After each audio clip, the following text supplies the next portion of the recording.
नमस्कार दोस्तों, मेरा नाम है आशुतोष और आप देख रहे हैं डायनामिक इम्पल्शन। आज की इस वीडियो में हम बात करेंगे 16 जून 2022 के करंट अफेयर्स की और ज्ञान को कभी भी छोड़ना नहीं चाहिए, इसलिए वीडियो को अंत तक अवश्य देखिएगा।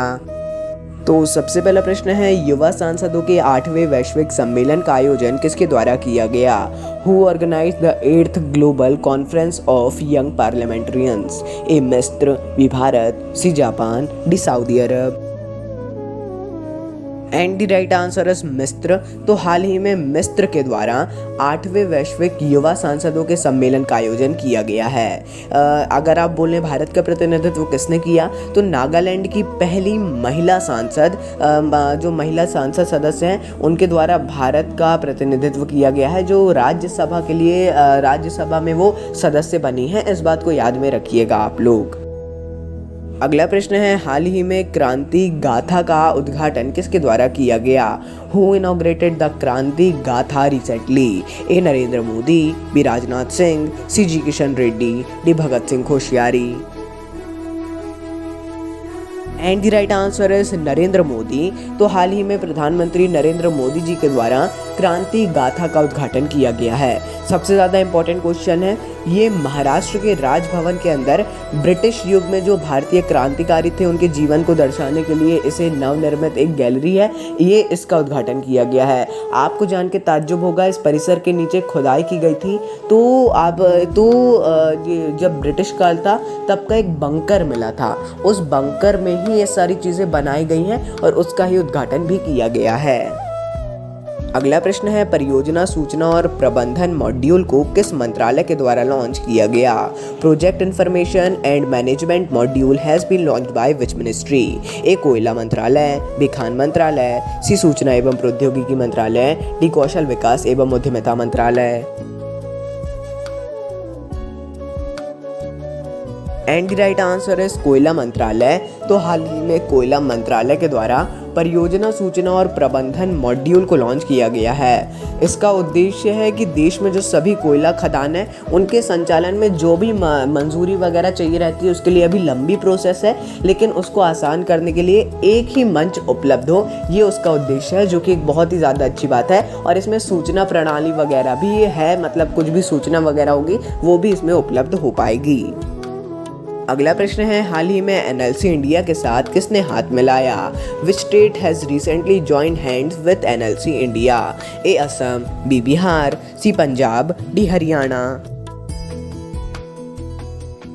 And the right answer is Assam. तो हाल ही में असम ने एनएलसी इंडिया के साथ में हाथ मिलाया है। अब हाथ मिलाया इसका मतलब है साझेदारी या सहयोग किया है।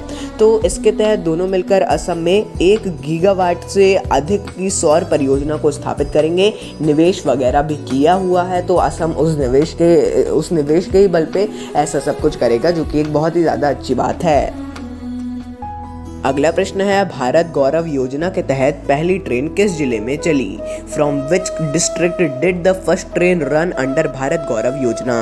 ए Coimbatore, B Shirdi, C Kolkata, D Mumbai.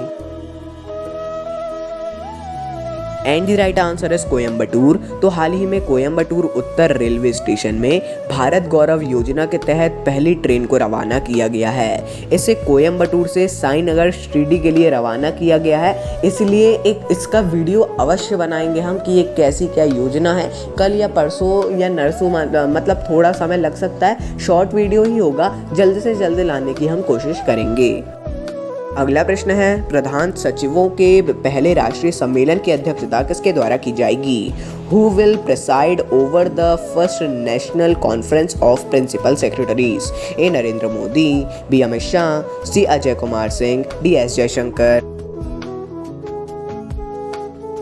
And the right answer is Narendra Modi. तो प्रधानमंत्री नरेंद्र मोदी जी के द्वारा प्रधान सचिवों के पहले राष्ट्रीय सम्मेलन की अध्यक्षता की जाएगी। इसका उद्देश्य है कि भारत के जो सभी राज्य हैं और केंद्र शासित प्रदेश हैं उनके सचिव, जो प्रधान प्रिंसिपल सेक्रेटरी हैं, वो सब एक उनका मिलन हो और वो सभी अपने बीच में अच्छी साझेदारी करें, जिससे हर राज्य के बीच में एक सहकारिता और साझेदारी बनी रहे। अगला प्रश्न है, औषधि उपयोग के लिए भांग को वैध करने वाला एशिया का पहला देश कौन सा बना है? which has become the first country in Asia to legalize cannabis for medical uses. A. Singapore, B. Bangladesh, C. Thailand, D. Bharat. And the right answer is Thailand. तो हाल ही में थाईलैंड औषधि के रूप में भांग को वैध करने वाला एशिया का पहला देश बना है।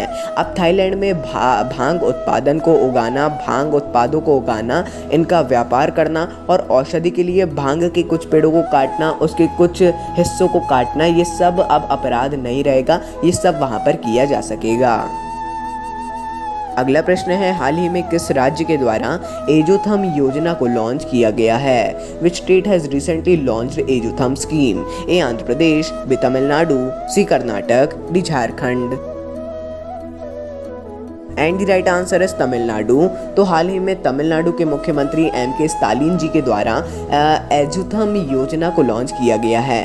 मुख्यमंत्री M.K. स्टालिन जी ने 8 साल से कम उम्र के जो छात्र हैं उनके बीच कोविड महामारी के कारण सीखने में जो एक खाई यहाँ पर लिखा है लेकिन वो खाई नहीं है, एक जो गैप आ गया है उसके लिए उसको मतलब सही करने के लिए इस योजना को लॉन्च किया है। देखिए बहुत ही ज़रूरी है ये योजना, बहुत ही अच्छी बात है। कोविड के कारण बच्चों को जनरल प्रमोशन दिया गया है, खासकर जो पहली दूसरी वाले हैं। जब उनको ABCD सीखना होती है, अब 2 साल तो वो ऐसे ही चले गए, अब वो फर्स्ट में आ गए, अब ABCD नहीं, उनको स्पेलिंग सिखाई जाएंगी लेकिन उनको अभी ABCD ही नहीं आती है। ये एक बहुत ही ज़्यादा बड़ी बात है। घर में थोड़ा बहुत ज़रूर सीखा होगा लेकिन एक स्कूल में सीखना, घर में सीखना, ज़मीन आसमान का अंतर हो जाता है, खासकर ऐसी जगहों पर जहाँ पर पेरेंट्स इतने कैपेबल ना हो। अगला प्रश्न है, हाल ही में किस राज्य के मुख्यमंत्री के द्वारा पायलट प्रोजेक्ट को लॉन्च किया गया?